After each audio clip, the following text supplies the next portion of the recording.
Oh God, is that Jake? What is he up to this time? Hey everyone! The prodigal son has returned. Time to enjoy some good food. Excuse me, sir. Could you please lower your voice? We're trying to enjoy our meals here. Oh, sweetheart, don't worry about it. I can do whatever I want in this place. My brother owns it. That doesn't give you the right to disturb others. I'm sorry, he's my brother in law. Let me talk to him. Thank you, Kim. I understand it's not your fault. Your grandfather's legacy deserves better. Jake, you know the rules. You can't just barge in here, create a mess, and harass our customers. Oh, look who finally decided to speak up. Miss Perfect Kim. Always follows the rules. Well, guess what? You're my sister in law, so you gotta be on my side. Mark and I built this business together, and it's not about taking sides. It's about respecting our customers and upholding the standards set by my grandfather. You can try all you want, Kim, but you can't get rid of me. My brother will always protect me. We'll see about that, Jake. The diner's success isn't built on entitlement. Oh, come on. Don't be so stiff. I was just joking around. Get me a nice bowl of noodles, huh? My name is Kim, and I was a 40-year-old woman living in a small town with my husband, Mark.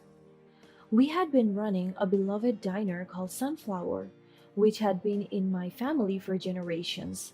The diner held a special place in the hearts of the locals, all thanks to my late grandfather's unwavering dedication and impressive talents. My grandfather was truly a remarkable man. Despite battling cancer, he remained resilient and never complained about his declining health.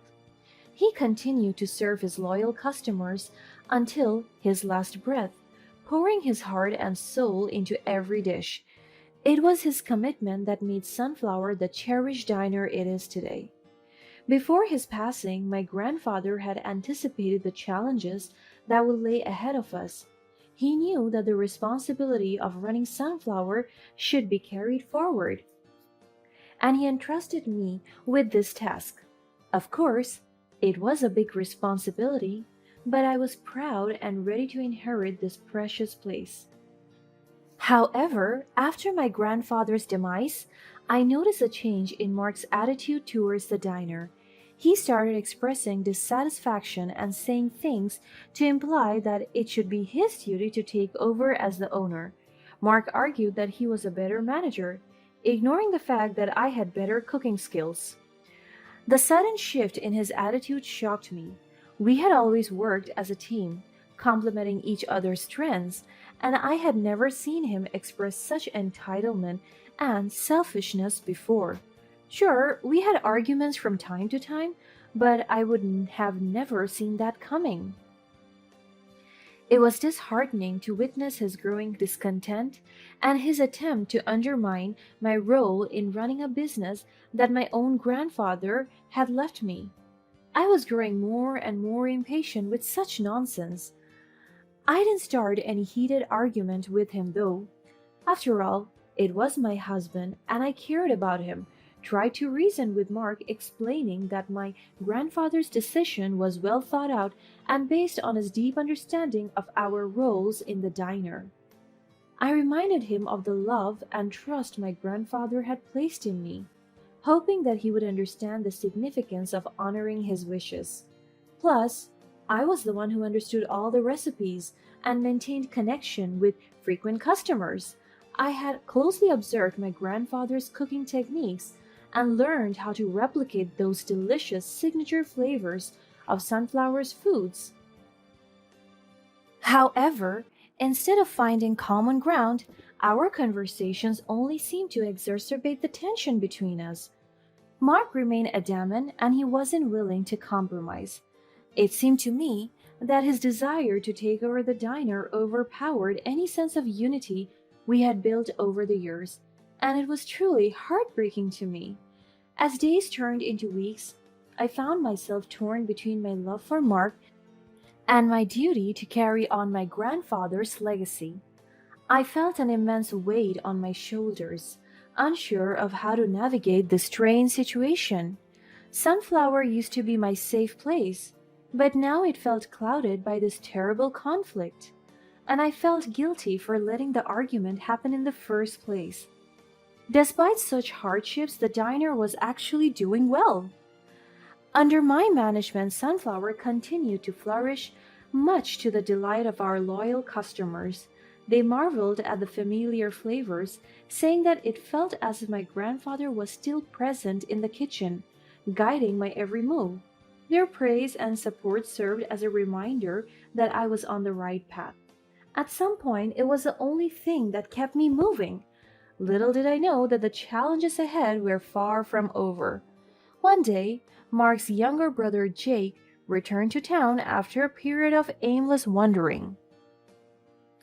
Jake had always been a bit of a troublemaker, never holding on to one job for too long and often causing concern within the family.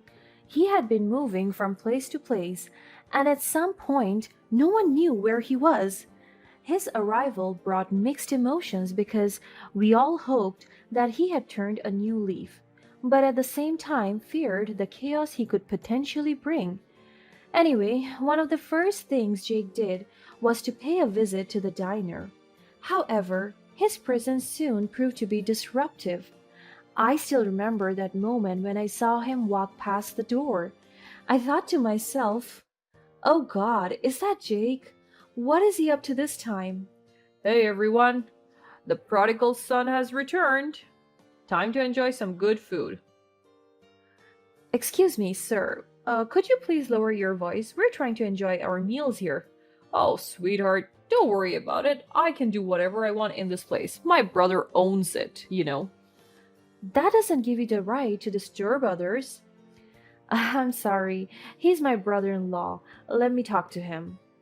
Thank you, Kim. I understand it's not your fault. Your grandfather's legacy deserves better. Jake, you know the rules. You can't just barge in here, create a mess, and harass our customers.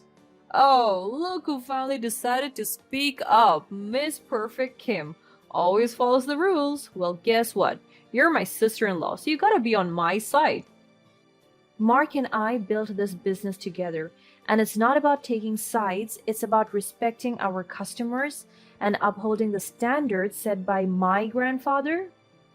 You can try all you want, Kim, but you can't get rid of me. My brother will always protect me. We'll see about that, Jake. The diner's success isn't built on entitlement. Oh, come on, don't be so stiff. I was just joking around. Get me a nice bowl of noodles, huh? Didn't want to make a big deal out of it. I told him to move to a more secluded table and got him food. I went to call Mark, and the moment these two saw each other, they started becoming even more disrespectful. Jake was like the more terrible version of Mark. He behaved boisterously, creating a commotion that disturbed the peaceful ambience we had cultivated. To make matters worse, he carelessly dropped his food on the floor, showing no regard for the effort that went into preparing it. His actions were in stark contrast to the value we held dear at Sunflower: respect, kindness, and an appreciation for good food. To add insult to injury, Jake shamelessly enjoyed a hearty meal and left without paying. It was clear that he saw the diner as nothing more than a source of free food, and he would ignore the hard work and dedication that went into its operation. In the following days, Jake audaciously returned to the diner, hoping to indulge in more free meals. He seemed to have no difficulties taking advantage of the family. His behavior threatened the atmosphere we had strived to maintain, and that deeply troubled me. Frustrated by Jake's presence and his attempts to exploit the diner, I decided to confront Mark and his brother's actions. I urged him to address the situation and put an end to Jake's disrespectful behavior. However, to my surprise, Mark refused to do anything about it. He chose to turn a blind eye to his brother's terrible behaviors. It seemed that Mark's loyalty to his sibling outweighed his responsibility as my husband and business partner, and that saddened me greatly. I was only growing more and more distant from Mark. As if everything wasn't bad enough, Jake was extremely calculated. Sensing the conflict in our marriage, Jake seemed to see an opportunity to manipulate the situation to his advantage. He began visiting the diner more frequently, engaging in secretive conversations with Mark in the kitchen. Their hushed whispers and exchanged side glances only fueled my suspicions. Jake's visit to the diner also became increasingly annoying. It was as if he took pleasure in testing the boundaries, pushing against the values that Sunflower stood for. His audacity threatened to tarnish the diner's reputation. I was not just angry, I was tired. It was exhausting to keep up with their unnecessary drama. As a way to escape, I immersed myself in the art of cooking. I found joy in the kitchen like I have never done before. It was during those moments that I could momentarily block out their secretive discussions and concentrate on providing exceptional meals to our customers. I made it my mission to ensure that they remained happy and comfortable. I paid extra attention to their needs, going above and beyond to create a welcoming atmosphere. By providing exceptional service and quality meals, I hope to shield our customers from the discomfort Jake's presence caused. Slowly but surely, my efforts paid off. The smile on our customers' faces, the appreciative nods, and the kind words of gratitude reassured me that I was succeeding. Despite the chaos in my personal life, Sunflower remained a place where people could find joy. But of course, that meant I was working twice as much as I used to. During one of our diner's scheduled days off, I decided to pay a visit to Sunflower to catch up on neglected cleaning tasks. As I approached the door, I realized it was unlocked. A sense of unease washed over me as I cautiously stepped inside. Who would show up here today?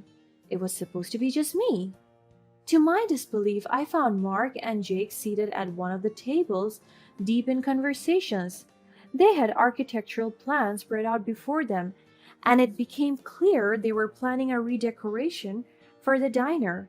Confusion clouded my thoughts as I tried to comprehend their motives.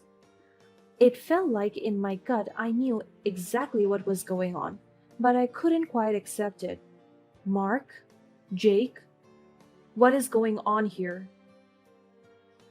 Kim, now that you've caught us here, it's time you face the truth. We've discussed it, and we believe it's best for the diner if Jake and I take control. We have new ideas and fresh perspectives. You have had your chance. How can you say that? This diner has been in my family for generations. My grandfather entrusted it to me. Come on, Kim. Let's be realistic here. You're not a businesswoman. Mark has the skills to manage the diner better than you ever could. Skills? Managing the diner goes beyond just skills. It's about persevering the heart and soul of the place. God, enough with that talk. Love and passion can only take you so far, Kim. You're too stuck in the past. No, Mark. I have seen this diner flourish under my management. The customers love the food, the atmosphere. They feel a connection to my grandfather. I have honored his memory, and you want to tear it all down? Oh, please. Your attachment won't pay the bills, Kim. We have investors interested in our new vision. This is not just about growth and profit, it's about the community. You both have no respect for that. Mark, how could you do this to me? To us? The decision has been made, Kim. It's time to move on. You'll get your fair share in the divorce settlement. This is what's best for everyone involved. Divorce? And you just decided to tell me this now? There was never a right time. Don't act so naive. You knew it was coming. Fine. You can put an end to this marriage, but you can't take Sunflower away. I will fight for what's rightfully mine for the diner's legacy. As we spoke, Mark gave me the divorce papers. The words written on those sheets declared that our marriage was over. It was an unimaginable blow, as the vows we had once exchanged now felt hollow. The pain cut deep as the reality hit me like a punch to the gut. Mark had manipulated me, exploiting my dedication to the diner, all while Jake secured financial support to purchase my half of the diner's ownership? In this twisted turn of events, it became clear that Mark and Jake had been working together, planning and scheming behind my back. The weight of their actions threatened to crush me, but I knew that I couldn't let their betrayal define me. I had a choice to make: to succumb to the pain or rise above it. The path ahead would be filled with legal battles, emotional turmoil, and rebuilding my life from the ground up. But I was determined to master every ounce of strength, to prove that the Sunflower Diner deserved it all. And so I summoned my strength and sought legal counsel to contest Mark and Jake's claim over the diner. As the legal proceedings began, I soon realized the uphill battle I faced. The brothers had managed to hire reputable lawyers, making their case appear intimidating. But I knew justice was on my side. I turned to the online community for support, sharing the story of the diner's origins, the deception I had endured, and the threats to its legacy. I was amazed by the response. People rallied behind me, expressing their outrage at the brothers' deceit. The community organized peaceful protests, demonstrating their unwavering support for Sunflower and its rightful owner. Amidst the legal battles, a breakthrough occurred. As I delved deeper into my grandfather's will, hidden clauses surfaced. The will explicitly stated that only a direct descendant could be entrusted with the ownership of the diner. This revelation became a turning point in the case, exposing Mark and Jake's attempts to take control away from me. As the truth unfolded during the legal proceedings, it became evident to everyone involved that Mark and Jake's actions were driven by greed and manipulation. The court ruling down came in my favor, acknowledging my rightful claim as the true heir to the diner. With the legal victory, I embarked on the task of rebuilding the diner, determined to breathe new life into the establishment while honoring my grandfather's legacy. I poured my heart and soul into its restoration. The support of the community continued to fuel my dreams as they eagerly returned to Sunflower, embracing its revival with open arms. Meanwhile, the consequences of Mark and Jake's tricks caught up with them. They were ordered to pay a significant sum as a result of their action, and their promises to the investors were never fulfilled. Unable to meet their obligations, they were forced to flee the town, and I never had to see the two of them again. In contrast, I found peace and joy in the knowledge that justice had been served. The diner, once threatened by their betrayal, thrived under my care. As the years passed, Sunflower became a beacon of hope and inspiration. I cherish my role as its owner and protector, ensuring that my grandfather's legacy continued to live on. The happiness I found in my work and the unwavering support of the community became the foundation for a future that was brighter than I had ever imagined. And as I stood behind the counter of Sunflower, greeting the familiar faces of loyal customers, I knew that the triumph over Mark and Jake had forever shaped my life. I am now happier and more grateful than ever.